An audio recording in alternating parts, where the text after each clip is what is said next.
ஆண்டவராகிய இயேசு கிறிஸ்துவின் நாமத்தினால் தினம் ஒரு வேத தியானம் இந்த நிகழ்ச்சிக்கு வந்திருக்கிற கவனிக்கிற உங்கள் எல்லோருக்கும் இந்த காலை நேர வாழ்த்துதலை இயேசு கிறிஸ்துவின் நாமத்தினாலே உங்களுக்கு தெரிவித்துக் கொள்கிறேன்.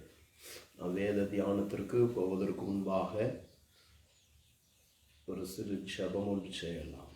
மகா பரிசுத்தம் உள்ளவரே, உடைய வேதம் என் தியானம் என்று சொல்லப்பட்டிருக்கிற வார்த்தையின்படி நாங்கள் நம்முடைய வேதத்தை தியானம் பண்ணும்போது எங்களுடைய ஆவி ஆத்மா சரீரத்திற்கு, எங்களுடைய வாழ்க்கைக்கு, எங்கள் தேசத்திற்கு, எங்களுடைய சமுதாயத்திற்கு, எங்கள் குடும்பத்திற்கு நாங்கள் பிரயோஜனமான ஒரு பாத்திரமாய் கர்த்தர் தருவீராக. இயேசு கிறிஸ்துவின் நாமத்தில் செபிக்கிற நல்ல பிதாவே, ஆமென். இந்த நாள்லையும் இந்த நாள் வேத தியானத்திற்காக நாம் என்னாகம புஸ்தகத்தை மையமாக வைத்து நேற்று தினத்தில் தியானம் பண்ணினோம். இன்றைக்கும் அதுபோல ஒரு தியானத்தை நாம் ஏறெடுக்க போகிறோம். என்னாகம புஸ்தகம் 4வது அதிகாரத்தை நாம் எடுத்துக்கொள்வோம்.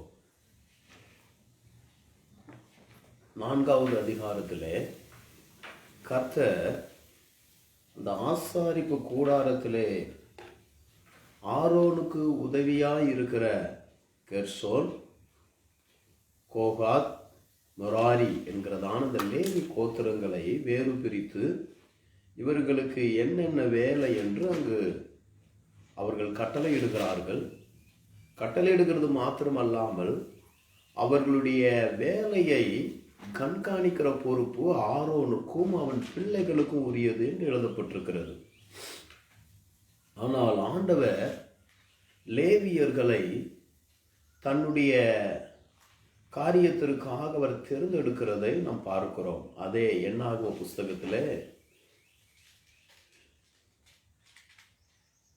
அதனுடைய 1வது அதிகாரம் அதனுடைய 47வது வசனம் வரைக்கும் நீங்கள் வாசித்து பார்த்தால் மற்ற இஸ்ரவேல் 11 கோத்திரங்களும் எண்ணப்படுகிறார்கள். அந்த எண்ணிக்கைக்கு தலைவர்கள், சேனாதிபதிகள் அவசியம்.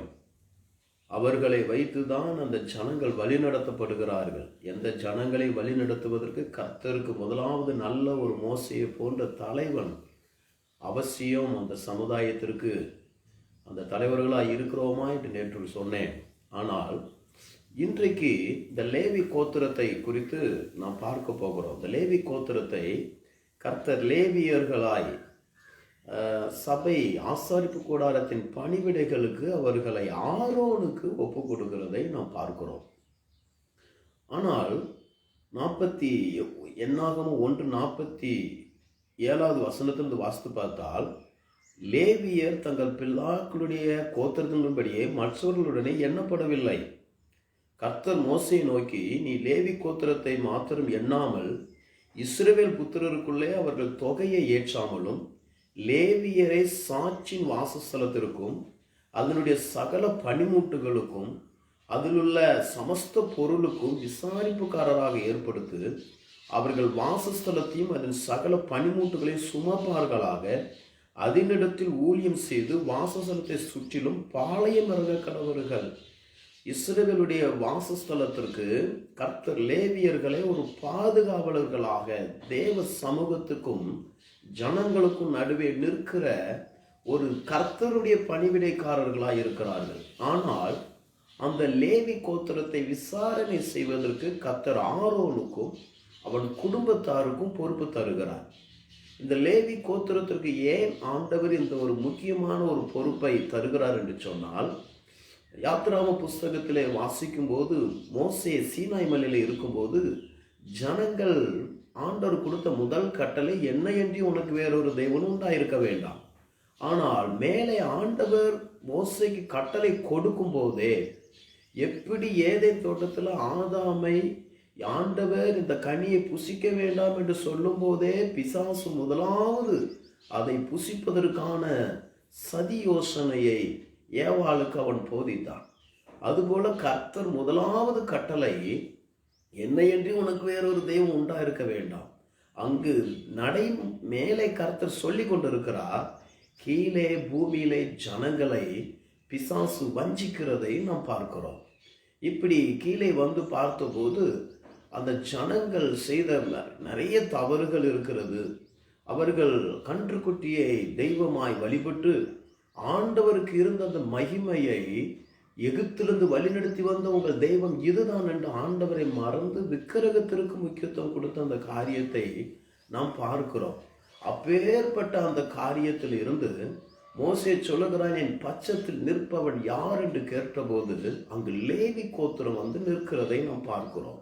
எனவே கர்த்தர் அந்த லேவியர்களை ஜனத்தை விட்டு வேறு பிரிக்கிறார். அந்த லேவி கோத்திரத்தை இன்னும் பார்த்தால் ஆரோனும் மோசேயும் லேவி கோத்திரத்தானவர்கள். அவர்கள் உற்பத்தி கிரகத்தின்படி என்று ஒரு வார்த்தை வருகிறது. ஆண்டவர் ஆதியிலே அனாதி தீர்மானத்தோடு இருக்கிறார். இன்னொன்று, கர்த்தர் இந்த லேவி கோத்திரத்தை ஏற்ற காலம் வரும்போது இந்த லேவி கோத்திரத்திற்கு கர்த்தர் ஏற்ற சமயங்களை அவர்கள் தேடி வரும்போது அங்கு நடக்கிற ஒரு காரியங்களை நாம் பார்ப்போமானால், அங்கு நிறைவேறுகிற ஒரு சம்பவத்தை நாம் பார்ப்போமானால்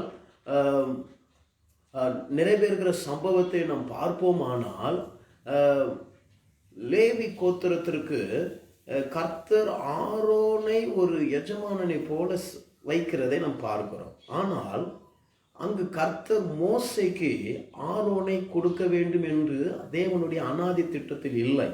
மோசே என்னை எனக்கு தெரியாது, என்னால் முடியாது என்று சொல்லும் போதுதான் கர்த்தர் மோசேக்கு ஆரோனை உறுதுணையை தருகிறார். ஆனால் இந்த பணிவிடை வேலைகளை, தேவாலயத்தின் வேலைகளை, ஆசாரிப்பு கூடாரத்தின் வேலைகளை செய்வதற்கு கர்த்தர் ஆரோனை ஒரு முன்மாதிரியான பாத்திரமாகவும் லேவியர்களை அவர்கள் கையில் ஒப்பு கொடுத்து பணிவிடை செய்கிறவர்களாகவும் ஒப்பு கொடுக்கிறார்.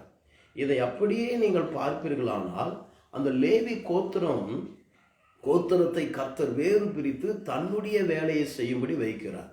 நம்மளை கூட கர்த்தர் சில நேரம் அழைக்கிறார். நாம் சரியாய் கர்த்தருடைய வார்த்தைக்கு செவி கொடுக்காததனால், கர்த்தருடைய வார்த்தைக்கு விரோதமான அவிசுவாசம் கொண்டு இருக்கிறபடியினால் நம்முடைய விஷயத்தில் நடக்கிற ஒரு காரியம், தேவ திட்டமில்லாத சில ஆரோன் உள்ளே வருவதுதான் காரணம். உள்ளே வந்ததினால்தான் கன்றுக்குட்டி வந்தது, ஜனங்களுக்கு கோபம் வந்தது. ஏற்ற நாள் வரும்போது கர்த்தர் ஆரோனை நியாயம் விசாரிக்கிறதை நாம் பார்க்கிறோம். அவன் பிள்ளைகள் தேவாலயத்திலே மடிகிறதை பார்க்கிறோம். அதற்கு பின்பு பார்த்தால் எபிரேயர் புஸ்தகத்திலே லேவி கோத்திரம் அல்லாத யூதா கோத்திரத்தில் வெளிப்பட்ட இயேசு பிரதான ஆசாரியனாய் வெளிப்படுகிறதை பார்க்கிறோம். அங்கு ஆரோனை போல அழைக்கப்பட்டாலே ஒழிய அந்த கனமான ஊழியத்தை ஒருவனும் செய்ய முடியாது என்று சொல்லுகிற அந்த மேன்மையான அந்த காரியத்திற்கு கர்த்தர் முடிவை உண்டு பண்ணுகிறார். காரணம் ஏன் என்று சொன்னால், ஆரோனை கர்த்தர் மோசேக்கு உறுதுணையாய் தருவது தேவ திட்டத்தில் இல்லை.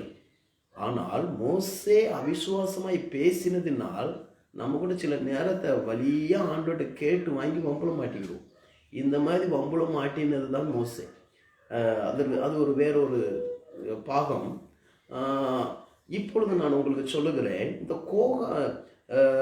கோகாத் புத்திரர், கெர்சோன் புத்திரர், முராரி புத்திரர், இவர்கள் லேவி கோத்திரத்தில் உள்ளவர்கள். இவர்கள் ஆலயத்தின் பணிவிடையை செய்ய வேண்டும். இவர்களுக்கு எஜமானனை போல இவர்களை வேலை ஏவ வேண்டிய பொறுப்பு ஆரோனுக்கும் அவன் குமாரர்களுக்கும் இருக்கிறது. ஆனால் இப்பேற்பட்ட அந்த வேலையை செய்கிறார். நமக்கு இன்றைக்கு பிரதான ஆசாரியன் இயேசு தான், வேற யாரும் கிடையாது.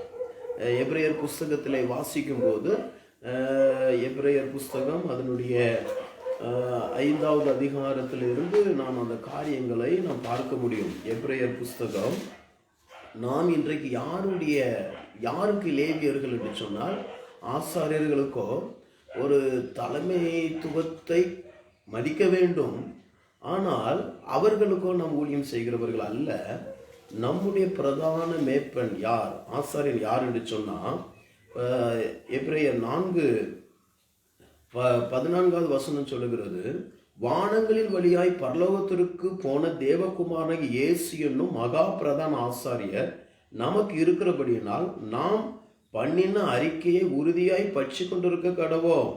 நம்முடைய பலவீனங்களை குறித்து பரிதபிக்க கூடாத பிரதான ஆசாரியர் நமக்கு இராமல் எல்லா விதத்திலும் நம்மை போல சோதிக்கப்பட்டு பாவமில்லாதவராய் இருக்கிற பிரதான ஆசாரியரே நமக்கு இருக்கிறார்.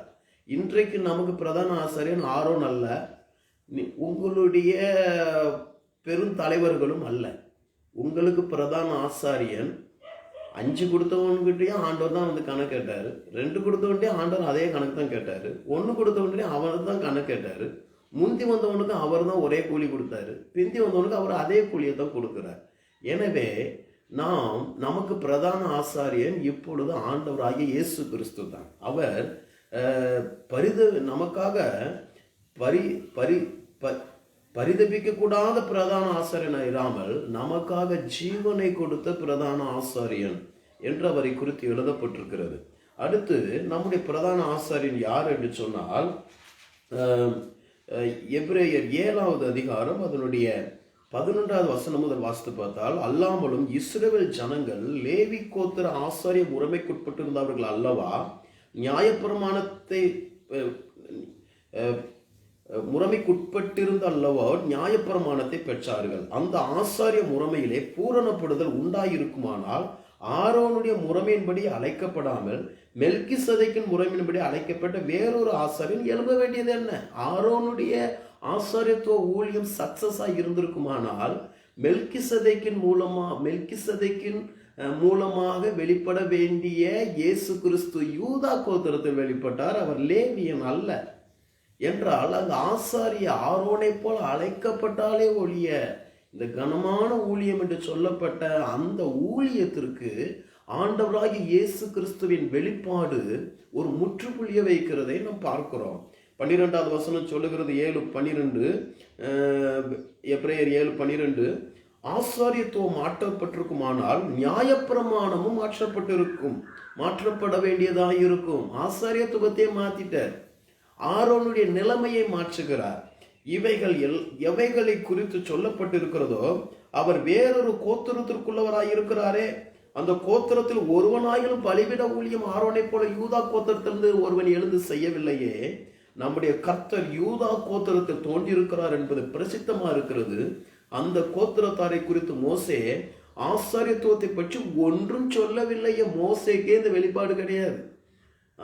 அல்லாமலும் மெல்கிசதேக்கு ஒப்பாக வேறொரு ஆசாரியர் எழும்புகிறார் என்று சொல்லியிருப்பதனால், சங்கீதம் 110:4 தீர்க்க தரிசனமாய் சொல்லியிருக்கிறபடியினால் மேற் சொல்லியது மிகவும் பிரசித்தமாய் விளங்குகிறது. அவர் மாம்ச சம்பந்தமான கட்டளையாக நியாயப்பிரமாணத்துப்படி ஆசாரியராயிராமல் நீர் மெல்கிசதேக்கின் முறைமையின்படி என்றைக்கு ஆசிரியர் இருக்கிறீர் என்று சாட்சித்தக்கதாக அழியாத ஜீவனுக்குரிய வல்லமையின்படி அவர் ஆசாரியரானார். நாம் யாருக்கு இப்பொழுது லேவியர்கள் என்று சொன்னால், சபை ஊழியர்கள், சுவிசேஷ 5 விதமான அழைப்பு பெற்ற ஊழியர்கள், அப்போஸ்தலர்கள், சுவிசேஷகர்கள், மேய்ப்பர்கள், தீர்க்கதரிசிகள், போதகர்கள், இந்த 5 விதமான ஊழியத்தை உடையவர்கள், முழு நேர அழைப்பு உள்ளவர்கள். இவர்கள் எல்லாவற்றை விட்டு ஆண்டவருக்காக வந்தவர்கள். இப்பொழுது நீங்கள் யாருக்கு ஊழியக்காரர்கள் என்று சொன்னால், ஆசாரியனுக்கு அல்ல, உலக பிரகாரமான ஆரோன் போன்ற ஆசாரியர்களுக்கு அல்ல, மரித்தோரிலிருந்து ஜீவனோடு எழுந்திருக்கிற நமக்காக பரிதாபப்படுகிற இயேசு அல்ல, நமக்காக ஜீவனை கொடுத்த இயேசுவுக்கு நம் லேவியர்கள். அதை நாம் புரிந்து கொள்ள வேண்டும். இன்றைக்கு நீங்கள் கணக்கு யாருக்கு ஒப்புவிக்க வேண்டுமானால் இயேசுவுக்கு தான் கணக்கு ஒப்புவிக்கணும், ஸ்தாபனத்திற்கு அல்ல. கர்த்தருக்கு கணக்கு ஒப்புவிப்பதில்லை. நீங்கள் ரொம்ப ஜாக்கிரதையா இருக்க வேண்டும். அப்ப நம்ம பிரதான ஆசாரியன் ஆரோன் அல்ல, நமக்கு பிரதான ஆசாரியன் இயேசு கிறிஸ்து. இப்பொழுது அடுத்து அங்கு சொல்லப்பட்டிருக்கிறது 20வது வசனத்துல, அன்றியும் அவர்கள் ஆணையிலாவது ஆசாரியர்கள் ஆக்கப்படுகிறார்கள், இவரோ நீர் மெல்கிசதேக்கின் முறையின்படி என்றென்றைக்கு ஆசாரியராய் இருக்கிறீர் என்று கர்த்தர் ஆணையிட்டார், மனம் மாறாமலும் இருப்பார் என்று தம்முடனே சொன்னவராலே ஆணையோடு ஆசாரியர் ஆனார். இது பரலோகத்தில் உண்டான பிரமாணம். அப்போ ஆதலால் இயேசுவானவர் ஆணையின்படி ஆசாரியருக்கப்பட்டது எவ்வளவு விசேஷத்த காரியமோ அவ்வளவு விசேஷத்த உடன்படிக்கைக்கு பிணையாளியானார். அன்றியும் அவர்கள் மரணத்து நிமித்தம் நிலைத்திருக்க கூடாதவர்களானபடினால் ஆசாரியர் ஆக்கப்படுகிறவர்கள் அநேகராய் இருக்கிறார்கள். ஆரோன் மூலமாய் ஒருவன் மரித்து விட்டால் திரும்பி அவங்க இடத்துக்கு இன்னொருத்தவங்க வருவாங்க. ஆனா நம்ம ஆராதிக்கிற இயேசு மரித்த கிறிஸ்து இனி மரிப்பது இல்லை என்று அறிந்திருக்கிறோம். நமக்கு நிரந்தரமான ஒரு ஆசாரியன் ஆண்டவராகிய இயேசு கிறிஸ்து. இவரே 24வது வசனம், இவரே என்றென்றைக்கு நிலைத்திருக்கிறபடினால் மாறி போகாத ஆசாரியத்துவம் உள்ளவர். ஆரோன் மரணத்திற்கு பின்பு அவன் பிள்ளைகள் வர வேண்டும். அவர்கள் பிள்ளைகளுக்கு அப்புறம் அப்படியே அந்த ஆசாரிய வஸ்திரம் மாற்றப்பட்டு கொண்டே இருக்க வேண்டும். ஆனால் இவர் அப்படி அல்ல. ஒரு தரம் பாவத்திற்காக மரித்தார். உயிர்த்தெழுந்த பின்பு அவருக்கு திரும்ப மரணம் என்பது இல்லை. உயிர்த்தெழுதலின் முதல் பலனாய் அவர் மாறினார். எனவே நாம் இன்றைக்கு யாருக்கு ஆசாரியர்கள் என்று சொன்னால் தலைமைத்துவத்திற்கு அல்ல, நம்மை வழிநடத்துகிறவர்களுக்கு நாம் கீழ்ப்படிய வேண்டும் கர்த்தருக்குள் சத்தியத்தின்படி. ஆனால் நாம் கணக்கு ஒப்புவிப்பது பிரதான ஆசாரியனாகிய இயேசு கிறிஸ்துவிற்கு. அப்படி என்றால் அங்கு பார்க்கிறோம், இவரோ என்றென்றைக்கு நிலைத்திருக்கிறார் ஆனபடினால் மாறி போகாத ஆச்சரியத்துவம் உள்ளவராய் இருக்கிறார். மேலும் தமது மூலமாய் தேவனிடத்தில் சேர்கிறவர்களுக்காக வேண்டுதல் செய்யும்படி அவர் எப்பொழுது உயிரோடு இருக்கிறவராகையால் அவர்களை முற்றும் முடிய ரட்சிக்க வல்லவர். பழைய ஏற்பாட்டு காலத்தில் ஆசாரியர்கள் பரிதாபப்படுவார்கள். மற்றவங்க பாவத்துக்கு பலி செலுத்துக்கு முன்ன தாம் பாவத்துக்காக பலி செலுத்துவாங்க. ஆனா இவர் தாமே பலியாக்கினதினால் நமக்கு நித்திய மீட்பை நமக்கு அவர் உண்டு பண்ணி இருக்கிறார். அவர் உயிரோடு இருக்கிறவரான ரட்சிக்க வல்லமை உள்ள தேவனாய் இருக்கிறார். நமக்காக பரிதபிக்கிற பிரதான ஆசாரியன் அல்ல, நமக்காக பலியான பிரதான ஆசாரியன். இன்னொன்று எபிரேயர் 7:27 சொல்லுகிறது, ஆரோன் போன்ற ஆசாரியர்கள் நினைச்சவங்களாம் அவர்கள் பிரதான ஆசாரியர்களை போல முன்பு சொந்த பாவங்களுக்காகவும் பின்பு ஜனங்களுடைய பாவங்களுக்காகவும் நாடோறும் பலியிட வேண்டியதில்லை. ஏனெனில் தாமே பலியிட்டதுனாலே இவர் ஒரே தரம் பலியானார். இந்த ஆண்டவர் ஆரோனை போல ஃபர்ஸ்ட் தாம் பாவத்துக்கும் மற்றவங்க பாவத்துக்கும் பலி செலுத்தணும். இவர் அப்படி அல்ல, முழு உலகத்துக்கும் ஒரே பலியானார். அதனால இவர் தான் நமக்கு நித்திய ஆசாரியன். எனவே தான் அப்போஸ்தலனாகிய பேதுரு கூட சொல்லி கொடுக்குறான். அப்போஸ்தலனாகிய பேதுரு புஸ்தகத்தில் நான் வாசிக்கும் போது அப்போஸ்தலன் பேதுரு 2:9 வாசிக்கும் போது நம்மை அந்தகாரத்தில் நின்று ஆச்சரியமான ஒளியினிடத்திற்கு அழைத்தவருடைய புண்ணியங்களை அறிவிக்கும்படி நம்மளை கர்த்தர் ஆசாரியர்கள் லேவியர்களாகவும் அவர் அழைத்திருக்கிறார். இந்த அழைப்பு ஆரோனை போல அழைக்கப்பட்ட அந்த கனமான ஊழியம் என்கிற அந்த வார்த்தைக்கு முற்றுப்புள்ளி வைத்து நம்மளை அந்தகாரத்தினின்று ஆச்சரியமான ஒளியினிடத்திற்கு அநேகர் அழைக்கக்கூடிய அந்த அபிஷேகம் எருசலேம் தேவாலயத்தின் மேல் மாடியின் மேலே ஊற்றப்படுகிறதை நாம் அங்கு பார்க்கிறோம் பெந்தைக்கோஸ்தே நாளிலே. அப்போ பிள்ளைகளே, இப்பொழுது நான் உங்களுக்கு சொல்ல வேண்டிய ஒரு காரியம் என்னவென்று சொன்னால், ஆரோனுடைய ஆசாரியத்துவ ஊழியத்திற்கு இயேசு கிறிஸ்துவினுடைய காரியங்கள் அழைப்பு ஒரு முற்றுப்புள்ளியை வைக்கிறது. காரணம், இயேசு லேவியன் அல்ல, இயேசு யூதா கோத்திரத்தில் வெளிப்பட்டார். இயேசு ஆரோனை போல அழைக்கப்பட்ட ஒரு ஆசாரியன் அல்ல. மெல்கிசேதேக்கின் முறைமையின்படி ஆரோன் வெளிப்படுவதற்கு முன்பாக ஆபிரகாமுக்கு வெளிப்படுத்தப்பட்ட ஆசாரியனான மெல்கிசேதேக், அவர் சாரோனின் ரோஜா, துவக்கமும் முடிவும் இல்லாதவர் என்று எழுதப்பட்டிருக்கிறது. கர்த்தருக்கு அது மாதிரியாய் மெல்கிசேதேக் சொல்லப்பட்டிருக்கிறது. எனவே பிள்ளைகளே, என்றாலும் அந்த ஆசாரியத்துவத்தில் இருக்கும்போது, அந்த பணிவிடையில் இருக்கும்போதும் இந்த 3 விதமான பங்குள்ள லேவியர்கள் அங்கு பணியாற்றுகிறதை நாம் பார்க்கிறோம். அங்கு கோகாத் புத்திரர் இருக்கிறார்கள். 4வது அதிகாரம் 4வது வசனம் 15வது வசனம் 4வது வசனம் முதல் 15வது வசனம் வரைக்கும் கோகாத் புத்திரர் அங்கு பணியாற்றுகிறார்கள். 2வது எண்ணாகமம் 4:21 முதல் நீங்க வாசித்து பார்த்தீங்கன்னா கெர்சோன் புத்திரர் அங்கு பணியாற்றுகிறார்கள். அடுத்து எண்ணாகமம் 4:29 முதல் வாசித்து பார்த்தீங்கன்னா மொராரி புத்திரர்கள் அங்கு பணியாற்றுகிறார். இதிலே அதிகமாய் நம்ம யோசிக்க வேண்டிய ஒரு காரியம் என்னவென்று சொன்னால், மற்ற இவர்கள் பலிபீடத்தின் வேலையை செய்கிற அந்த பொறுப்பு இந்த கோகாத் புத்திரருக்கு மாத்திரம்தான் இருக்கிறது. மற்றவர்கள் எல்லாம் வெளி வேலைகள், மரச்சாமான்கள், திரைகளை தூக்கி சுமக்கிற ஒரு வேலை. ஆனால் கோகாத் புத்திரருக்கு கர்த்தர் பலிபீடத்தின் ஆலயத்தின் வேலையை கொடுக்கிறார். ஆலயத்தின் வேலையை கொடுக்கிறாரே ஒழிய, என்னாகமம் 4:19-20 வசனம் முதல் என்ன வாஸ்து பார்த்தால் பரிசுத்தமான அந்த ஆராதனையை இவர்கள் பார்க்க கூடாது. ஆசாரியனும் அவர்கள் பிள்ளைகளும் செய்கிற அந்த பிரதான வேலையை இவர்கள் பார்க்க கூட கூடாது. அது பார்த்தால் அவர்கள் மடிந்து போவார்கள் என்று சொல்லப்பட்டிருக்கிறது. அப்பேற்பட்ட ஒரு முக்கியமான ஸ்தானத்தை கர்த்தர் கோகாத் புத்திரருக்கு கொடுக்கிறார். ஆனால் இந்த 3 பேரையுமே ஆரோனும் அவன் பிள்ளைகளும் இவர் சொல்லுகிறபடி அவர்கள் செய்ய வேண்டும். அவர்களுக்கு வயது சொல்லப்படுகிறது. 30 வயதிற்கு மேல் இருக்கிற பிள்ளைகள் அந்த வேலையில் ஈடுபட வேண்டும் என்று சொல்லப்படுகிறது. ஆனாலும் இருதயத்தை அதிகமாய் பாதித்த ஒரு காரியம், இந்த கோகாத் புத்திரர் தான் என்னாகும் 16ஆம் அதிகாரத்தில் மோசைக்கு விரோதமாக அவர்கள் எழும்பி நிற்கிறதை நாம் பார்க்கிறோம். பூமி பிளந்து அவர்களை விழுங்கி விடுகிறது. காரணம், தன் ஸ்தானத்தை அவர்கள் மிஸ்யூஸ் பண்ணுகிறதை நாம் பார்க்கிறோம். ஆனால் புதிய ஏற்பாட்டு காலத்தில் அப்படி அல்ல.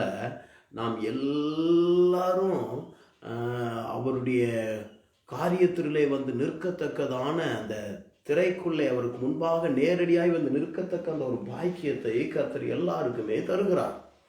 எனவே பிள்ளைகளே, இப்பொழுது நான் உங்களுக்கு சொல்ல வேண்டிய ஒரு காரியம் என்னவென்று சொன்னால், இந்த கோகாத் புத்திரர் இந்த காரியங்களை அவர்கள் சுமக்கிறார்கள். பரிசுத்த பனிமூட்டுகள் ஆலயத்தில் இருக்கிற பிரதான காரியத்தில் இருக்கிற புதிய ஏற்பாட்டில் சகரியா பிரதான ஸ்தலத்துக்குள்ள நிற்கும்போது தேவதூதன் வந்து வெளிப்பட்டான். ஆண்டவர் சொன்னார், கேருபீன்கள் மத்தியிலிருந்து மோசே, நான் உன்னோடு பேசுவேன், நான் உங்களை சந்திப்பேன் என்று சொல்கிற அவ்வளவு முக்கியமான ஒரு இடம். அந்த இடத்தின் வேலையை, அதை சுமக்கிற பொறுப்பை கர்த்தர் இந்த கோகாத் புத்திரருக்கு கொடுக்கிறார். இந்த கோகாத் புத்திரர் பேக் பண்ணி கொடுக்கறதெல்லாம் ஆரோனுடைய பிள்ளைகள், சுமக்கிற வேலை மட்டும் இவர்களுடைய வேலைகள். இதில் ஒரு பெரிய காரியம் என்னவென்று சொன்னால், என்னாகுமோ 7வது அதிகாரம் அதனுடைய 7வது வசனம், என்னாகுமோ 7 அதனுடைய 8வது வசனங்களெல்லாம் நீங்கள் வாசித்து பார்த்தீங்கன்னா, கெர்சோன் புத்திரருக்கும் மொராரி புத்திரர்களுக்கும் வண்டி காணிக்கையாய் வருகிறது. வண்டி வாகனம் கொடுக்கப்படுகிறது இந்த சுமை சுமக்குவதற்கு. ஆனால் கர்த்தர் என்னாகுமோ 7:9 தெளிவாய் சொல்லுகிறார், கோகாத் புத்திரருக்கு வாகனம் கொடுக்கப்படல் ஆகாது, சுமப்பதுதான் அவருடைய வேலை என்று சொல்லுகிறார். இந்த 3 பகுதியில் ரொம்ப தியாகமுள்ள ஒரு செயல் ஒன்று உண்டு என்று சொன்னால், இந்த பரிசுத்த பனிமூட்டுகளை சுமக்கிற கோகாத் புத்திரர் தான் ரொம்ப தியாகமானவர்கள். காரணம் ஏன்னா, அந்த 7வது அதிகாரம் என்னாகமம் 7வது அதிகாரத்திலே நீங்கள் வாசித்து பார்த்தால், என்னாகமம் 7வது அதிகாரம் அதனுடைய 9வது வசனத்தை நீங்கள் வாசித்து பார்த்தால்,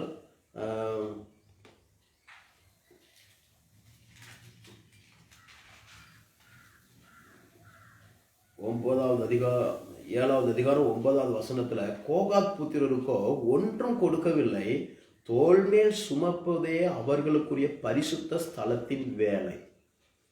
என்ன சொல்ல வருகிறேன் என்று சொன்னால், இப்பேற்பட்ட ஒரு விசுவாசி, இப்பேற்பட்ட ஒரு தலைவர்களாய் நாம் மாற வேண்டும். வாகனம் கொடுக்கப்படுகிறதை நாம் பார்க்கும்போது, அங்கு ஆண்டவர் சொல்லுகிறார், 4வது வசனத்திலிருந்து 7வது அதிகாரம் 4வது வசனத்திலிருந்து, அப்பொழுது கர்த்தர் மோசே நோக்கி, பிரபுக்கள் கொண்டு வருகிற அந்த வண்டிகளை சொல்லப்பட்டிருக்கிறது, நீ அவர்களிடத்தில் ஆசாரிப்பு கூடாரத்தின் ஊழியத்திற்காக அவைகளை வாங்கி லேவியருக்கு அவர்கள் வேலைக்கு தக்கதாக பங்கிட்டு கொடு, அந்த வாகனத்தை பங்கிட்டு கொடு. அப்பொழுது மோசே அந்த வண்டில்களையும் மாடுகளையும் வாங்கி லேவியர்களுக்கு கொடுத்தான். 2 வண்டில்களையும் 4 மாடுகளையும் கெர்சோன் புத்திரருக்கும் அவர்கள் வேலைக்கு தக்கதாக பங்கிட்டு கொடுத்தான். 4 வண்டில்களையும் 8 மாடுகளையும் மொராரின் புத்திரருக்கு ஆசாரியனாக ஆரோனின் குமாரர் இத்மாருடைய கையின் கீழ் இருக்கிற அவர்களுடைய வேலைக்கு தக்கதாக பங்கு கொடுத்தான். கோகாத் புத்திரருக்கோ ஒரு வண்டி கூட கொடுக்கவில்லை, தோள் மேல் சுமப்பதே அவர்களுக்குரிய பரிசுத்த ஸ்தலத்தின் வேலையாயிருக்கிறது. நல்ல ஒன்றை புரிந்து கொள்ளுங்கள், முக்கியமான வேலையை செய்கிற கோகாத் புத்திரருக்கு வாகனம் கொடுக்கப்படவில்லை, தோள் மேல் சுமப்பதுதான் அவர்களுடைய வேலை. ஆரோனுக்கு வஸ்திரத்தை செய்யும்போது கர்த்தர் சொல்லுகிறார், அந்த 12 கோத்திரத்தினுடைய பெயரும் ஆரோனுடைய மார்பிலை தொங்க வேண்டும். அதுபோல இந்த இடத்திலே நீங்கள் பார்க்கும்போது இவர்கள் பரிசுத்த பணிமூட்டுகளை தோள் மேல் சுமக்க வேண்டும். வண்டி கிடையாது. என்றைக்குமே முக்கியமான வேலை செய்கிற தலைவன் அவனுக்கு வண்டி இருக்காது. ஆண்டவருக்கு பிரியமான, ஆண்டவருக்கு நெருங்கின ஒரு வேலையை செய்கிறவனுக்கு உலக பிரகாரமான ஈஸி மெத்தட் அவனுக்கு இருக்காது. இங்கு கோகாத் புத்திரர் தோள் மேல் சுமப்பதுதான் அவருடைய வேலை. யோசுவா புஸ்தகத்தை நீங்கள் வாசித்து பார்த்தால் அங்கு ஆசாரியர்கள் வருகிறார்கள். அங்கு யோர்தான் நதி 2ஆய் விளக்கிறது. யோர்தான் நதி 2ஆய் மேலும் கீழுமாக அது தண்ணீர் ஓடுகிறதை நாம் பார்க்கிறோம். யோசுவா புஸ்தகத்திலே எடுத்துக்கொள்வோம். அதனுடைய 3வது அதிகாரத்தில், யோசுவா 3வது அதிகாரம் அதனுடைய 17வது வசனம் சொல்லுகிறது. 13வது வசனம், ஜனங்கள் யோர்தானை சம்பவிப்பது என்னவென்றால், சர்வபூமிக்கு ஆண்டவராகிய கர்த்தரின் பெட்டியை சுமக்கிற ஆசாரியர்கள், இந்த ஆசாரியர்கள் கோகாத் புத்திரர். நல்லவன் புரிந்து கொள்ள வேண்டும். இந்த கர்த்தருடைய பெட்டியை சுமக்கிற லேவியர்கள் கோகாத் புத்திரர். ஆரோன் புத்திரர்கள் வழி நடத்துகிறவர்கள், ரூல்ஸ் அண்ட் ரெகுலேஷன் சொல்லுகிறவர்கள். ஆனால் சுமக்கிறது கோகாத் புத்திரர். மற்ற 2 பேர் மற்ற மரஜாமான்கள், திரைச்சீலை எல்லாம் தூக்குற வேலைகள். ஆனால் அந்த கோகாத் புத்திரரை குறித்து கர்த்தர் சொல்கிற சம்பவிப்பது என்னவென்றால், சர்வபூமிக்கு ஆண்டவராகிய கர்த்தரின் பெட்டியை சுமக்கிற ஆசாரியர்கள் உள்ளங்கால் யோர்தானின் தண்ணீரிலே பட்ட மாத்திரத்தில் மேலிருந்து ஓடி வருகிற யோர்தானின் தண்ணீர் ஓடாமல் ஒரு குவியல் ஆக இருக்கும். சொன்னது மாத்திரமல்ல, அது நடந்தது. எந்த ஒரு தோள்மேல் சுமக்கிற ஊழியத்தை பாரமாய் நினைக்காமல், ஒரு வார்த்தை கூட தன்னுடைய குருவான ஆர்வனை கேட்கல. எனக்கு மட்டும் ஏன் வண்டி தரலன்னு கேட்கல. காரணம் ஏன்னா, அந்த தோள்மேல் சுமக்கிறதை சந்தோஷமாய் ஏற்றுக்கொண்டான். இப்பேற்பட்ட ஒரு விசுவாசிகள், இப்பேற்பட்ட ஒரு ஊழியர்கள், இப்பேற்பட்ட ஒரு அப்போஸ்தலர்கள், இப்பேற்பட்ட ஒரு தீர்க்கதரிசிகள், இப்பேற்பட்ட ஒரு சுவிசேஷகர்கள், இப்பேற்பட்ட ஒரு மேய்ப்பர்கள், இப்பேற்பட்ட ஒரு போதகர்கள் இன்றைக்கு இயேசுவுக்கு தேவை. தோள் மேல் சுமப்பதுதான் அவருடைய வேலை. பாரத்தை பாரமாய் நினைக்காமல், இயேசு என்ன சொன்னார் என்று சொன்னால், நான் எருசலேமிலே போய் மரிக்க போகிறேன் என்று சொன்னபோது பேதுரு அதை தடுக்கிறான். அப்பாலே போ சாத்தான்னு சொல்லிட்டு, என் பிதா எனக்கு கொடுத்த பாத்திரத்தில் நான் பானம் பண்ணாமல் இருப்பேனோ என்று சந்தோஷமாய் ஏற்கிறார். கெத்செமனே தோட்டத்தில் சொல்லுகிறார், இந்த பாத்திரம் என்னை விட்டு நீங்க கூடுமான நீங்கும்படி செய்யும் ஜெபிக்கிறார். ஆனால் என் சித்தமல்ல உன் சித்தம் சொல்லி ஜெபத்தை முடிக்கிறார். அங்கு ஆண்டுடைய ஜெபம் அங்கு கேட்கப்படவில்லை. லாசரு ஜெபித்த போது உயிரோடு வெளியே வந்தான். ஆனால் இந்த ஜெபத்திற்கு பரலோகம் பதில் தரவில்லை. காரணம், அவருடைய சித்தம் என் குமாரன் ரத்தம் சிந்த வேண்டும், உலக பாவத்துக்காக ரத்தம், அதை சந்தோஷமா என் பிதா கொடுத்த பாத்திரத்தை நான் பானம் பண்ணாமல் இருப்பேனோ என்று சொன்னார். இந்த கோகாத் புத்திர கர்த்தர் தனக்கு கொடுத்த பொறுப்பை முறுமுறுப்பில்லாமல் செய்தார்கள். முறுமுறுப்பில்லாமல் அதை செய்தார்கள். தூக்கி சுமக்கிறது தான் அவருடைய வேலை.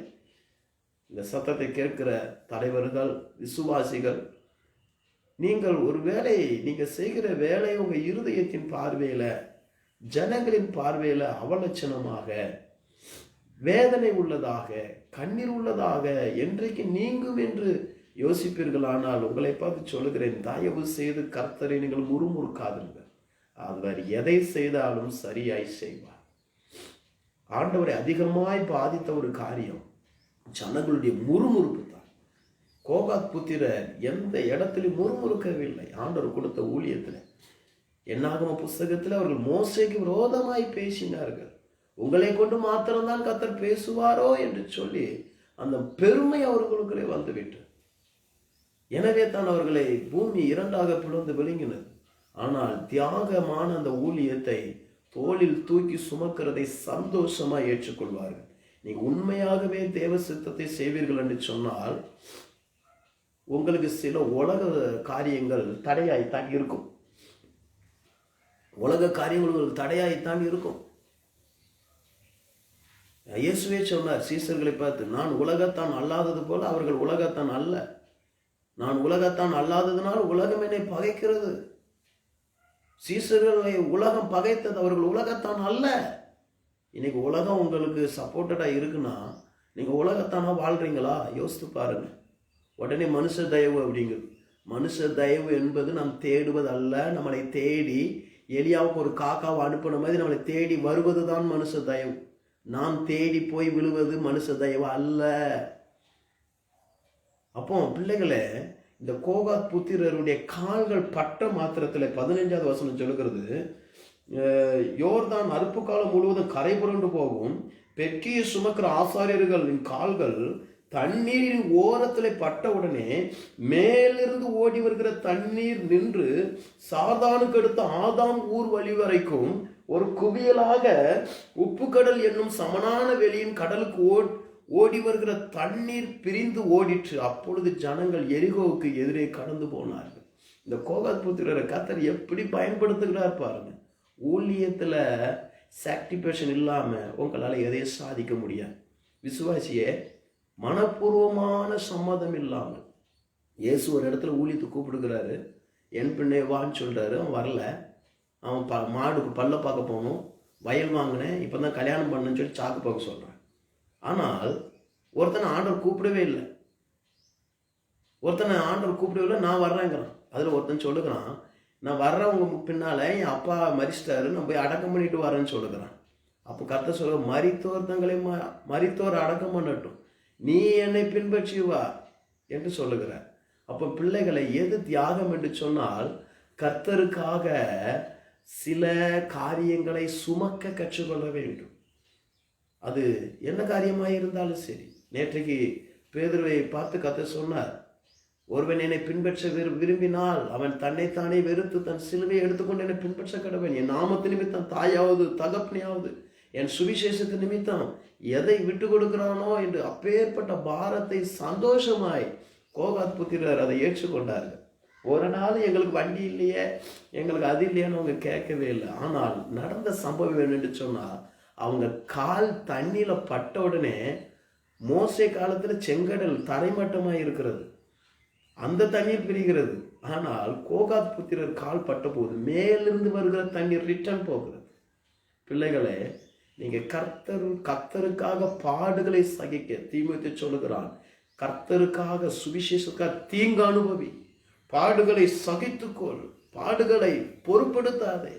இங்க கோகாத் புத்திரர் பாடுகளை பொறுப்படுக்காமல் இருந்த ஒரு பெரிய மேன்மை, அவர்கள் கால்கள் யோர்தானிலே பட்ட மாத்திரத்தில் மேலிருந்து விழுகிற தண்ணீர் ரிட்டர்ன் ஆகி போகிறது. மோசையினுடைய அற்புதத்தை விட இது பெரிய அற்புதமாய் தெரிகிறது. அறுப்பு காலத்துல நம்ம ஊர்லலாம் தண்ணி வராது, டேமை லாக் பண்ணிடுவாங்க, பயிர் வீணாயிடுச்சு. ஆனா யோர்தான் நதி அறுப்பு காலத்துல கூட கரை புரண்டு ஓடுமா, டேம் கிடையாது. அப்பேற்பட்ட ஒரு மதகை ரிட்டர்ன் கர்த்தர் திரும்ப பண்ணுகிறார். அந்த அளவுக்கு இருந்தது கோகாத் புத்திரருடைய அந்த சுமை. இன்னொரு காரியம் என்னன்னு சொன்னா, 17வது வசனம் சொல்லுகிறது, சகல ஜனங்களும் யோர்தானை கடந்து தீர்மானவும் கர்த்தருடைய உடன்படிக்கை பெட்டியை சுமக்கிற ஆசாரியர்கள் யோர்தானின் நடுவிலே தண்ணீரில்லாத தரையிலே காலூட்டி நிற்கும் போது இஸ்ரவேல் எல்லோரும் தண்ணீரற்ற உலர்ந்த வழியாய் கடந்து போனார்கள். இந்த பரிசுத்த இந்த உடன்படிக்கை பெட்டியை சுமக்கிற இந்த கோகாத் புத்திரர் நடு யோர்தான்ல நிற்கிறாங்க. எத்தனை பேர் கடந்து போறாங்க கணக்கு பண்ணுங்க பாடலாம். 6 லட்சம் புருஷர்கள் அழைக்கப்படும் போதே எகிப்திலிருந்து இப்பொழுது 40 வருஷம் ஆயிருக்குது. எவ்வளவு பேர் பெருகி இருப்பாங்க. யோசுவா சொல்ற வரைக்கும் அங்கதான் நிற்கிறான். நீங்க யார் நல்ல தலைவன் தெரியுமா? தன்னுடைய சுமையை பாரமாவே நினைக்கக்கூடாது. நீ நிறைய பேர் ஊழியத்தை ஒரு பாரமாக நினைக்கிறான், சபை கூடுகிறதை ஒரு பாரமாக நினைக்கிறாங்க, ஜபத்தை ஒரு பெரிய பாரமான வேலையா நினைக்கிறாங்க, சுவிசேஷம் சொல்றத ஒரு பாரமான வேலையா நினைக்கிறான். இயேசு சொன்னார், என் நாமத்தை குறித்து மனுஷனுக்கு முன்னே அறிக்கை பண்ண நீ வெட்கப்படுவேன்னு சொன்னான். நானும் பரலோகத்துல உன் பேரை சொல்றதுக்கு பிதாவுக்கு முன்ன அறிக்கை செய்ய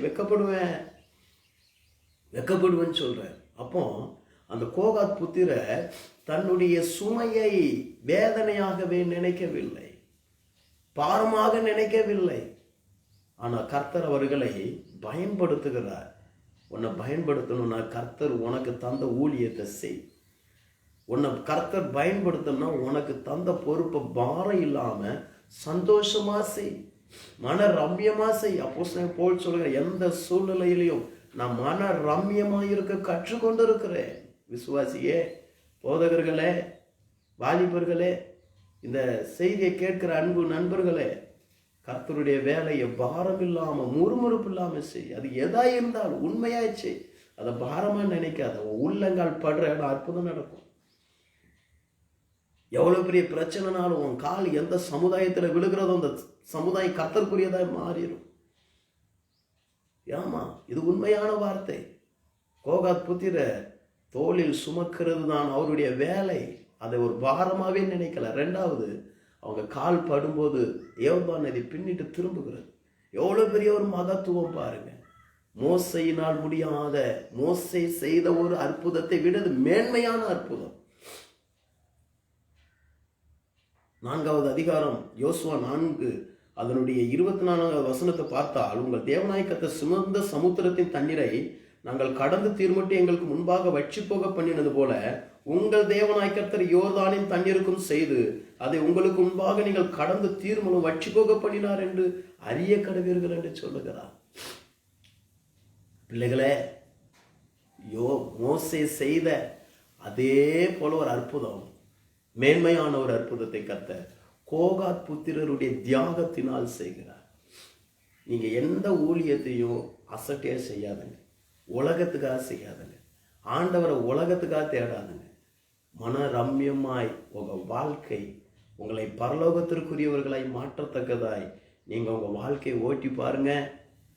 உங்க உள்ளங்கால் படுகிற இடம் அற்புதம் நடக்கும். உங்க உள்ளங்கால் படுகிற இடம் ஆத்துமாக்கள் ஆதாயமாக்கப்படுவார்கள். உள்ளங்கால் படுகிற இடம் பயங்கரமான எழுப்புதலை சந்திக்கும். கோகாத் புத்திரர் அதை சிரமமாய் பார்க்கவில்லை, முக்கியமான வேலையை செய்தார்கள். ரெண்டாவது, அந்த யோசுவா 3:17 வசனத்தின்படி 6 லட்சம் பேருக்கு மேல கடக்குறாங்கப்பா. என்ன சொல்லிட்டு போயிருப்பாங்க? அந்த யோர்தான் நதியை கடக்கும்போது என்ன சொல்லிட்டு போயிருப்பாங்க? எப்பா வந்துருச்சுப்பா, எது வாக்குத்தத்த பூமி வந்துருச்சுப்பா, நமக்கு அந்த இடத்த பார்க்கலாம், அந்த இடம் பச்சையா இருக்கு, இந்த இடம் இப்படி இருக்கலாம் சொல்லியிருப்பாங்க இல்லையா? ஆனா கோகாத் புத்திர எல்லா ஜனங்களும் கடந்து தீருகிற வரைக்கும் நடுவில் தான் நின்னாங்க. அதுல ஒரு வசனம் வருகிறது, 10வது வசனம், 4வது அதிகாரம் 10வது வசனம். யோசுவா, மோசே யோசுவா கட்டளையிட்டு இருந்த எல்லாவற்றின்படி ஜனங்கள் சொல்லும்படி கர்த்தர் யோசுவாவுக்கு கட்டளையிட்டவைகள் எல்லாம் செய்து முடியும் மட்டும் பெட்டியை சுமக்கிற ஆசாரியர் யோர்தானின் நடுவிலே நின்றார். இதுதான் தியாகம். தன்னை வருத்தி இன்னொருவனை வாழ வைக்கிற ஒரு தியாகம். இந்த தியாகம் தலைவர்களான நமக்குள்ள இருக்குதா? இந்த தியாகம் உண்மையான பல வருஷம் விசுவாசி ஆயிட்டோம் நமக்கு இருக்குதா? நம்ம சமுதாயத்தை குறித்த ஒரு பாரம் இருக்கிறவங்க, அவங்க கடந்து போகணும் வாக்குத்தத்த பூமிக்கு, அவங்க பரலோகத்துக்கு போகணும், நித்திய வீட்டுக்கு அவங்க போகணும், பிதாவின் வலது பார்சத்துக்கு போகணும், இயேசு வீட்டில் இருக்கிற அந்த இடத்துக்கு போகணும். பாருங்க, தன்மையே அழித்து கொள்ளுகிறார். அதையும் அவங்க சிரமமா எடுக்கிற. எல்லாம் யோசுவா சொல்ற வரைக்கும் அங்கதான் இருக்கிறாங்க, எல்லா வேலையும் முடிகிற வரைக்கும். பிள்ளைகளே, இது ஒரு சாக்ரிஃபிஷன், டெடிகேட், ஒரு அபிஷேகம். இது எல்லாராலையும் செய்ய முடியாது, ஆனா நீங்க செய்யணும். நீங்க செய்யணும். உண்மையான ஒரு தலைவனாக இருந்து அதை செய்வான். உண்மையான ஒரு தலைவனா இருந்தா தனக்கு கர்த்தர் கொடுத்த வேலையை ஒரு பாரமாவே நினைக்க மாட்டான். வேதனை இருக்கும். ஆனா ஆண்டவரே சொன்னாருங்க, ஒருவன் என்னை பின்பற்றி வர விரும்பினால் தன்னைத்தானே வெறுத்து தன் சிலுவை எடுத்துக்கொண்டு, சிலுவைன்னு சொன்னா நமக்கு என்ன வரும்? துன்பம். துன்பத்தை எடுத்து நடக்கணும். துன்பத்தை எடுத்து நடக்கணும். வேதனைகளை சுமக்க கற்றுக்கொள்ளணும். பவுல், நான் தீங்கு அனுபவிச்சேன், நல்ல போராட்டத்தை போடுறான், நீயும் தீங்கு அனுபவி என்று சொல்லி கொடுக்குறான். பிள்ளைகளை, கோகாத் புத்திரர் பாராட்டப்படக்கூடியவர்கள், அப்பேற்பட்ட ஒரு தலைவர்களாய், அப்பேற்பட்ட நல்ல ஒரு விசுவாசியாய் நீங்க ஒரு சபைக்கு மாறுவீர்களாங்க, தேசத்துக்கு மாறுவீர்களாங்க. கர்த்தர் உங்களை கொண்டு செய்ய போகிற காரியம் பயங்கரமாயிருக்கும். பயங்கரமாயிருக்கும். பயங்கரமாயிருக்கும். நீங்க இப்ப யாருக்கு ஆசாரியர்? ஒரு மனுஷன் கணக்கு விசாரிக்கிற, ஆரோனுக்கு கணக்கு ஒப்புவிக்கிற, ஆரோனுக்கு கீழ்ப்படுகிற கோகாத் புத்திரரே இவ்வளவு இருந்தால், நமக்காக ஜீவனை கொடுத்தவர் பிரதான ஆசாரியனான இயேசு, அவருக்கு நம்ம எவ்வளவு உண்மை உள்ளவர்களா இருக்கும். எவ்வளவு உண்மை உள்ளவர்களா இருக்கும்.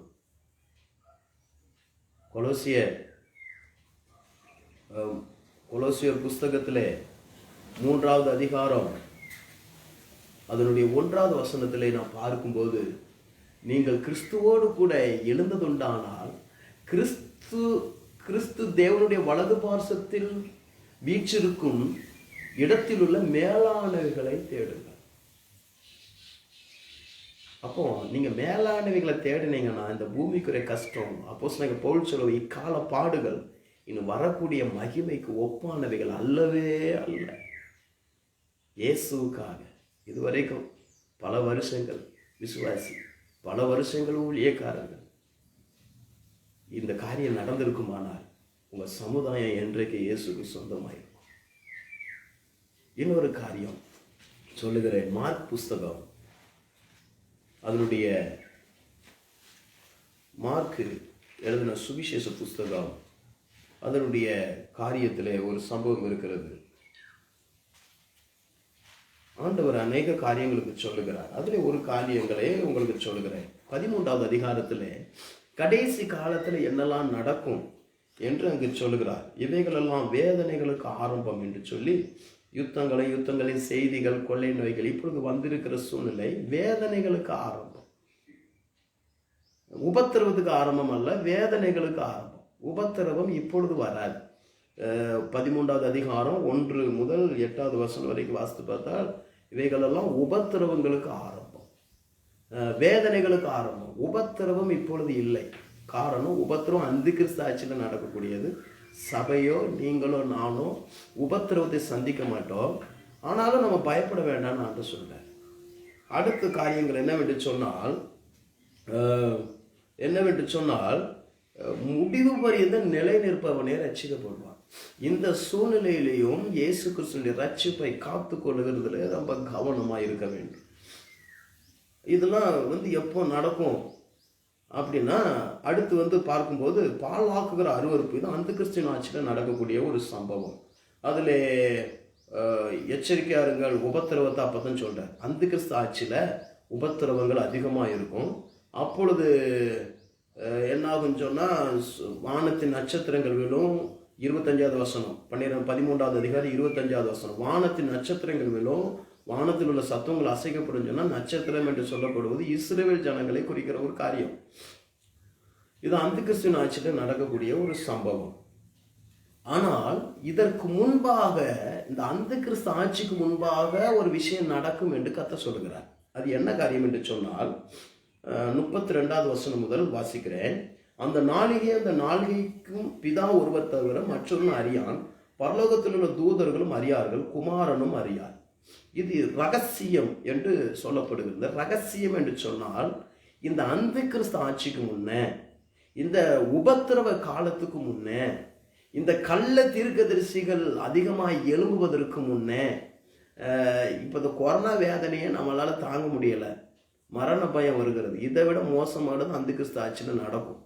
ஆனால் அந்த நாட்களில் நீங்கள் அதில் மாட்டாதபடி நீங்கள் எப்பொழுதும் ஜெபித்து விழித்திருங்கள் என்று கர்த்தர் சொல்லுகிறார். 33வது வசனம், அக்காலத்தை நீங்கள் அறியாதிருக்கிறபடினால் எச்சரிக்கையா இருங்கள், விழித்திருந்து ஜெபம் பண்ணுங்கள், ஆயத்தமாயிருங்கள் என்று சொல்லுகிறார். அந்த புத்தி உள்ள கண்டிகைகளை போல நீங்க எப்பவும் ஆயத்தமா இருக்கக்கூடிய. நான் இதுக்கு முன்னால ஒரு காரியம் நடக்கும். என்ன காரியம் நடக்கும்னா, ஒரு மனுஷன் தன் வீட்டை விட்டு புரதேசத்துக்கு பிரயாணம் போக எத்தனைத்திருக்கும் போது தன் ஊழியக்காரனுக்கு அதிகாரம் கொடுத்து அவனவனுக்கு தன் வேலையும் நியமித்து விழித்திருக்கும்படி காவல் காக்கிறவனுக்கு கற்பிப்பான். இப்பேற்பட்ட ஒரு எச்சரிக்கையை கர்த்தர் நமக்கு தருகிறார். எப்பொழுது விழித்திருங்க. அது என்ன எச்சரிக்கைன்னு சொன்னா 35வது வசனம், மார்க் 13:35வது வசனம், அப்பொழுது நீங்களும் விழித்திருங்கள், ஏனெனில் வீட்டு எஜமான் சாயங்காலத்திலோ நடுராத்திரியிலோ சேவல் கூவும் நேரத்திலோ காலையிலோ எப்பொழுது வருவான் என்று நீங்கள் அறியீர்கள். நீங்கள் நினையாத நாளில் அவர் வந்து உங்களை தூங்குகிறவர்களாக கண்டுபிடியாதபடிக்கு விழித்திருங்கள். நான் உங்களுக்கு சொல்லுகிறது எல்லாருக்கும் சொல்லுகிறேன், விழித்திருங்கள். அன்பான பிள்ளைகளே, இந்த அந்த கிறிஸ்து ஆட்சிக்கு முன்னே, இந்த உபத்திரவ காலத்திற்கு முன்னே அந்த கிறிஸ்து ஆட்சியில தான் எருசலேம் தேவாலயம் கட்டப்படும். இப்போ அதுக்காக யுத்தம் ஸ்டார்ட் ஆயிடுச்சு. நம்ம காலத்தில் கண்டிப்பாக கட்டப்படாது. கள்ளத்தீர்க்கதரிசிகள் எழும்புவார்கள். ஆனால் இதற்கு முன்பாக ஒரு விஷயம் நடக்கும். என்ன நடக்கும்னா, நீங்கள் விழித்திருங்கள், ஏன்னா வீட்டு எஜமான் யார்? அந்த வீட்டு எஜமான் ஆண்டவராகிய இயேசு கிறிஸ்து. என்ன ஆகுமான்னு சொன்னா, இதனுடைய இணை வசனங்கள் லூக்கா 17:14 முதல், லூக்கா 17:32 முதல், மத்தேயு 24:40 முதல் இந்த இணை வசனங்கள் இருக்கிறது. இது என்ன ஆகும்னா, ஆண்டவர் வருவாராம். என்ன ரகசியம் சொன்னா, இந்த ரகசியம் வேற யாருக்கும் தெரியாது. யாருக்கு தெரியும் சொன்னா, காலத்தை நாம் அறிந்து கொள்ளலாம். அப்பேற்பட்ட ஒரு காலத்துல நாம் வாழ்ந்து கொண்டிருக்கிறோம். என்ன சொன்னா, சாயங்காலத்திலோ நடுராத்திரியிலோ, 35வது வசனம் 13:35, சாயங்காலத்திலோ நடுராத்திரியிலோ சேவல் கூ நேரத்திலோ காலையிலோ எப்பொழுது வருவார் என்று தெரியாது எஜமானன். எதுக்கு வருவாருன்னா, எடுத்துக்கொள்ளப்படுவதற்கு அந்த கிறிஸ்து ஆட்சிக்கு முன்னே ஒரு ரகசிய வருகை நடக்கும். இதுல 10 கன்னிகையில் 5 பேர் புத்தியோடு இருந்தது போல நீங்க புத்தியோடு எப்பொழுதும் ஆயத்தமா இருப்பீங்கன்னு சொன்னா எடுத்துக்கொள்ளப்படும். என்ன பாஸ்டர் அது? சாயங்காலத்திலோ நடுராத்திரிலோ சேவல்கூ நேரத்திலோ காலையிலோ என்ன? எப்போ வருவார்? எப்போனாலும். அப்போ எந்த நேரத்தினாலும் வருவாரா? நோ. மத்தேயு புஸ்தகத்திலே வாசிக்கும் போது 24வது அதிகாரத்தில் நீங்கள் வாசிக்கும் போது ஆண்டுடைய வருகை எப்படி இருக்கும் என்று அங்கு கர்த்தர் சொல்லி காமிக்கிறார். மத்தேயு 24:27வது வசனத்துல, மின்னல் கிழக்கிலே தோன்றி மேற்கிளை பிரகாசிக்க போதும் மனுஷகுமாருடைய வருகையும் இருக்கும். மின்னல் கிழக்கிலே தோன்றி மேற்கிளை பிரகாசிக்கிறது போல மனுஷகுமாருடைய நாட்கள் வருமா? அப்பொழுது 40வது வசனத்திலிருந்து 2 பேர் வயலில் இருப்பார்கள், ஒருவன் ஏற்றுக்கொள்ளப்படுவான், ஒருவன் கைவிடப்படுவான். 2 ஸ்திரீகள் எந்திரம் அரைப்பார்கள், ஒருத்தி ஏற்றுக்கொள்ளப்படுவார், ஒருத்தி கைவிடப்படுவாள். உங்கள் ஆண்டவர் இன்னை நாளிகளே வருகிறார் என்று நீங்கள் அறியாதிருக்கிறபடினால் விழித்திருங்கள் என்று சொல்லுகிறான். அதை தங்க மார்க்கும் சொல்லுகிறான், நீங்களும் விழித்திருங்கள், ஏனெனில் வீட்டு எஜமானன் சாயங்காலத்திலோ நடுராத்திரியிலோ சேவல் கூ நேரத்திலோ காலையிலோ எப்போ வருவார் என்று தெரியாது. இது எதை குறிக்கிறது என்று சொன்னால், இயேசு கிறிஸ்துவின் இந்த ரகசிய வருகை மின்னல் கிழக்கிலே தோன்றி மேற்கிலே மறைகிறது போல முழு உலகத்திற்கு ஒரு செகண்ட்ல வரும். அந்த நேரத்துல சில நாடு சாயங்கால நேரமா இருக்கும், சில நாட்டுக்கு தேசங்களுக்கு, சில நாட்டுக்கு காலை நேரமா இருக்கும், சில நாட்டுக்கு நடுராத்திரியா இருக்கும், சில நாட்டுக்கு சேவல் கூ நேரமா இருக்கும், சில நாட்டுக்கு மத்தியான நேரமா இருக்கும், பிற்பகல் நேரமா இருக்கும். இந்த 5 கால சூழ்நிலைகள் அங்கே வருகிறது. இன்னைக்கு உலக ஹிஸ்ட்ரி நீங்கள் ஆராய்ச்சி பார்த்தீங்கன்னா, இன்னைக்கு இந்தியாவுக்கு இப்போ 9:30 மணி இப்போ இந்தியாவுக்குன்னா, அமெரிக்காவுக்கு இது காலை இரவு 9 மணியாக இது இருக்கிறது. இதுவே முழு உலகத்துக்கும் 5 விதமான கால சூழ்நிலைகளுக்கு மேல் இருக்கிறது. அப்போ இயேசு கிறிஸ்து வரும்போது, ரகசியம் வரும்போது, சில நாடு தூங்கும், சில நாடு வேலை செய்யும், சில நாடு பகல் நேரமாக இருக்கும், மாலை நேரமாக இருக்கும், சாயங்கால நேரமாக இருக்கும். அப்போ எல்லா நாட்டுக்கும் தனித்தனியாக வருவாரா? இல்லை, ஒரே செகண்ட்ல நடக்கும் வருகை, எடுத்துக்கொள்ளப்படுதல். அப்படி எடுத்துக்கொள்ளப்படுதல் நடந்த பின்பு தான் 2 தெசலோனிக்கேயர் 2வது அதிகாரம் 7வது வசனத்தின்படி சபையானது ரகசியவர்கள் எடுத்துக்கொள்ளப்பட்ட பின்புதான் அக்கிரமக்காரன் வெளிப்படுவான். அதுதான் அந்த கிறிஸ்துவின் ஆட்சி. அப்பொழுதுதான் உபத்திரவ காலம் துவங்கும். இஸ்ரவேல் தேவாலயம் அங்குதான் கட்டப்படும். அந்த 2வது வருகையில தான் கைவிடப்பட்டவர்களும் இயேசுக்காக கைவிடப்பட்டு உபத்திரவத்திலே நிலைத்து இருந்தவர்களும் யூதர்களும் இயேசுவை விசுவாசித்து 2வது வருகையில் எடுத்துக்கொள்ளப்படுவாங்க. 2வது வருகை நமக்கு கிடையாது. அப்போ இதை நீங்கள் புரிந்து கொள்ள வேண்டும். அப்போ பாஸ்டர் இது ஏன் இப்போ சொல்றீங்க அப்படின்னு கேட்டீங்கன்னா, நம்ம அந்த காலத்தில் இப்போ வாழ்ந்துக்கிட்டு இருக்கிறோம். அந்த காலத்தில் நம்ம வாழ்ந்துக்கிட்டு இருக்கிறோம். எப்பொழுது நடக்கும் என்று தெரியாது. ஏசாயா 57வது அதிகாரத்தின்படி எடுத்துக்கொள்ளப்படுகிறார்கள், ஆனால் தீங்கு வருவதற்கு முன்னே எடுத்துக்கொள்ளப்படுகிறார்கள். நிறைய ஊழியக்காரர்கள் தேவ சமூகத்தில் சேர்ந்து கொண்டிருக்கிறார்கள். நீங்களும் ஆயத்தமாயிருங்கள், நீங்களும் ஆயத்தமாயிருங்கள், அநேகரை ஆயத்தப்படுத்துங்க. பிள்ளைகளே, கெர்சோன் புத்திரர் தியாகமான ஒரு வேலையை செய்தார்கள். கர்த்தர் அவர்களை பயன்படுத்தினார். கெர்சோன் புத்திரர்கள் இந்த காலத்திலேயும் இந்த காலத்தை அறியாம நிறைய சபைகள், நிறைய ஊழியக்காரர்கள் இருக்கிறார்கள். இந்த காலம் என்ன, எந்த காலத்துல வாழ்ந்துகிட்டு இருக்கிறோம்? கடந்த நாள் நடந்த யுத்தத்தை நீங்க கேள்விப்பட்டு பாருங்க. அந்த தேவாலயத்து மேலதான் உங்களுக்கு கண்ணு. காரணம், நீங்க வாஸ்து பார்த்தீர்களானால் பெர்கமு சபையினுடைய வெளிப்படுத்தல் 2வது அதிகாரத்தில் வருகிற பெர்கமு சபையை குறித்தும், அந்த பாபிலோன் ஸ்திரீ 17வது அதிகாரத்தில் விழுந்தாள் என்கிற காரியமும், மத்தேயு 24 அதனுடைய 25வது வசனம் முதல் வனாந்தரத்தில் இருக்கிறார் என்று சொல்ல நம்பாதீர்கள் என்று சொன்னதும், வெளிப்படுத்தல் 13 அதனுடைய 666 என்கிற லக்கமுடைய அந்த காரியங்களும், இப்பொழுது இருக்கிற அரேபியா தேசமும் அதற்கு ஒத்து வருகிறது. எல்லா கால சூழ்நிலைகள் நிறைவேறி கொண்டிருக்கிறது. நான் ஏன் சொல்கிறேன்னா, அந்த கிறிஸ்துவின் ஆட்சிக்கு முன்னே ஒரு ரகசிய வருகை நடக்கும். எனவே அந்த காலம் ரொம்ப, அந்த ஆண்டு தெளிவாய் சொல்லுகிறார். அக்காலத்தை நீங்கள் 33வது வசனம் மார்க் 13:33, அக்காலத்தை நீங்கள் அறியாது இருக்கிறபடியினால் நீங்கள் எச்சரிக்கையாயிருங்கள், விழித்திருந்து ஜெபம் பண்ணுங்கள். அதுக்கு முன்னே ஒரு ரகசியவர்கள் எடுத்துக்கொள்ளப்படுதல் நடக்குது. 2 பேர் தூங்குவாங்க, ஒருத்தங்க எடுத்துக்கொள்ளப்படுவாங்க, 2 பேர் எந்திர அரைப்பாங்க. இது கால சூழ்நிலையை குறிக்கிறது. அப்போ முழு உலகத்துக்கு இயேசு கிறிஸ்துவின் வருகை வரும்போது ஒரு செகண்ட்ல நடக்கும். அப்போ ஒரு சில நாடு சாயங்கால நேரமா இருக்கும், ஒரு சில நாட்டுக்கு காலை நேரமா இருக்கும், ஒரு சில நாட்டுக்கு நடுராத்திரியா இருக்கும், ஒரு சில நாட்டுக்கு சேவல் கூற நேரமா இருக்கும், ஒரு சில நாட்டுக்கு பிற்பகல் நேரமா இருக்கும். அப்போ பிள்ளைகளே, நீங்கள் ஆயத்தமா இருக்க வேண்டும், விழித்திருந்து ஜெபம் பண்ண வேண்டும். நீங்களும் கைவிடப்பட்டு விடக்கூடாது. 2வது, உங்க சமுதாயம் கைவிடப்பட்டு விடக்கூடாது. அவர்களுக்கு இயேசு யார், பரலோக ராஜ்யம் என்ன, மனம் திரும்புங்கள், பரலோக ராஜ்யம் சமீபமா இருக்கு. இதுதான் மெய்யான சுவிசேஷம். இதை நீங்கள் தெரியப்படுத்துங்கள். அன்று கோகாத் புத்திரர் தேவாலயத்தில் அந்த பயபக்திக்குரிய பாரத்தை சுமந்தார்கள். இன்றைக்கு வருகையில கைவிடப்பட்டு விடுவோமோ என்கிற அந்த பாரம் நமக்கு வர வேண்டும். என் தேசம் கைவிடப்பட்டு விடுமோ என்கிற அந்த பாரம் வர வேண்டும். பிள்ளைகளே ஆயத்தமாயிருங்கள், எச்சரிக்கையாயிருங்கள். அவருடைய வருகைக்கு நீங்கள் ஆயத்தமாகுங்கள். அநேகரை ஆயத்தப்படுத்துங்கள். உங்க சபையை ஆயத்தப்படுத்துங்கள், உங்க சமுதாயத்தை ஆயத்தப்படுத்துங்கள். ஜெபிக்கலாம். மகா பரிசுத்தம் உள்ளவரே, கேட்கிற ஒவ்வொரு பிள்ளைகளை ஆசீர்வதிங்க. வானத்தின் ஆசீர்வாதத்தில், பூமிக்குரிய ஆசீர்வாதத்தில், ஸ்தலங்களுக்கு உண்டான ஆசீர்வாதத்தில், கற்பத்தின் ஆசீர்வாதத்தில், இந்த கோகாத் புத்திரர் தேவாலயத்தினுடைய பயபக்திக்குரிய அந்த பனிமுட்டுகளை சுமந்தது போல நாங்கள் செய்கிற வேலை சாதாரணமானது அல்ல.